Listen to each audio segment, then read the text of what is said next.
കാറിങ്ങനെ ഇവിടെ വന്ന് ഇങ്ങനെ ഇട്ടിരിക്കുകയാണ്. ഇതൊക്കെ മനഃപൂർവ്വം ഇങ്ങനെ ഇട്ടിരിക്കുക. അത് രാജേഷ് കെങ്ങയെന്ന് പറയുന്നവനാണ് കാറ് ഇങ്ങനെ കണ്ടില്ലേ, കാറിങ്ങനെ കിടക്കുക, പതിയെ ഇങ്ങനെ പോവുക. ഇവിടെ ഒന്നും വരുന്നവനൊന്നും അല്ലത്, മനസ്സിലായോ? ഇവൻ കുറേ നാൾ നമ്മളെ കൊണ്ട് നടക്കുന്നതെന്നൊക്കെയുള്ള കഥകൾ ഇവന് അവിടെ കഴിക്കും. ഇവൻ്റെ മോഹൻ സിംഗിൻ്റെ വീട്ടിൽ സദാനന്ദ മന്ദിരത്തിൽ വന്നിട്ട് അവിടെ കിടക്കുക, ഹോൺ അടിക്കുക, നമ്മളെ കൊണ്ടുപോയെന്ന് പറഞ്ഞുകൊണ്ട് കഥകളുണ്ടാക്കുക. അങ്ങനെ പല പല കഥകളാണ്. ചുമ്മാ കള്ളക്കഥകളുമായിട്ട് നടക്കുക ഇവൻ്റെ ജോലി. അങ്ങനെ കുറേ എണ്ണമുണ്ട് ഇങ്ങനെ കഥകളുമായിട്ട് നടക്കുന്നത്. പോയി ഇവിടെ ഉണ്ടോ, അപ്പം ഓരവനെ വരത്തില്ല. പല പല നമ്മുടെ വീട്ടിൻ്റെ മുന്നിലൊന്നും ഒരു കാറുമില്ല. ഇപ്പം 12 മണി 12:02.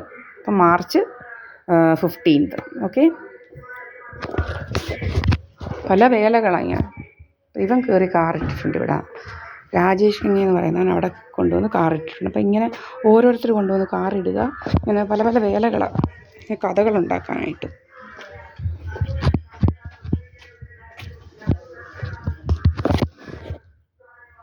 ഇങ്ങനെ പോകുന്നത്, അങ്ങോട്ട് പോവുക ഉണ്ടോ.